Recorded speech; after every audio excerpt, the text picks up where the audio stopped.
Welcome to the WB Basin Coaches Report. I'm joined today by Hofstra softball head coach Larissa Anderson. Thanks for joining me, Coach. My pleasure. Welcome back from Florida. Thank you. Pride got off to a 3-2 start on the season, beating FIU twice and East Carolina once, falling twice to South Carolina down at the FIU Felsberg Invitational this past weekend. Coach, just your general assessment on this weekend as a whole. Not bad first time out of the chute. First time seeing a ball outside with natural daylight, first time playing on dirt, and first time our pitchers are able to throw on a dirt mound. So overall, I'm pretty much impressed, and the future's pretty bright, and I'm very happy with the performance that they had. All three wins, shutout wins. Sarah Cornell with 2 shutouts. Sophie Dandola shutout in her first career start. What did you see from them this weekend? They competed. The biggest thing that we've been stressing is getting that first pitch strike, establishing the control of the at-bat, where we want the pitcher to control the at-bat, not the batter controlling it, getting those leadoff outs, and being able to spot the ball so then when the ball is put in play, it's not put in play very hard. And because we know we have such an experienced defense that everyone's going to make the plays behind them. And they did exactly what they're supposed to do. They controlled the at-bat. Cornell did an unbelievable job coming out, and I'm very impressed with her maturity that she's gained over the past year, really controlling that strike zone and getting pitchers to swing at her pitch. And Dandola was very impressive. She wasn't able to get a lot of experience this fall, first time competing at this level, so it was great to see that her competitiveness really carried. Talk about Cornell and her maturity. The last game against FIU on Sunday was really kind of a pitcher's duel going into the 8th inning.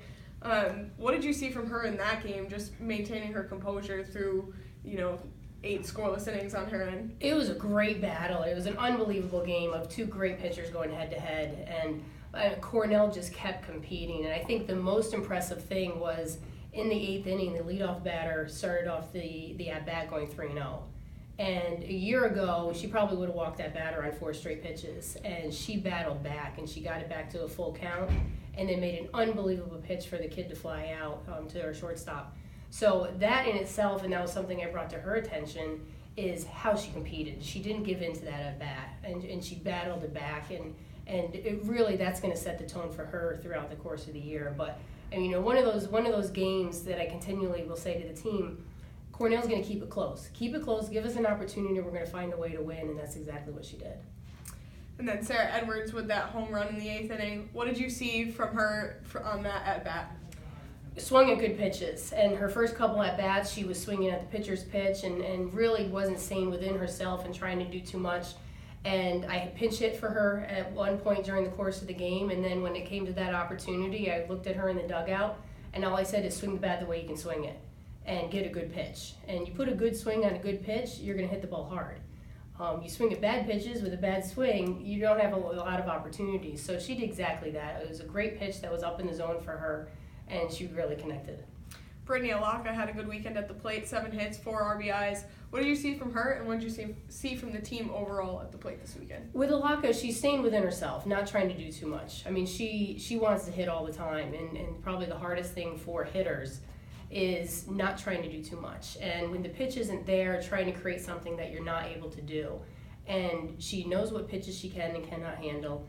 She was able to drive some balls to the opposite field and really put a lot of balls in play and stay competitive.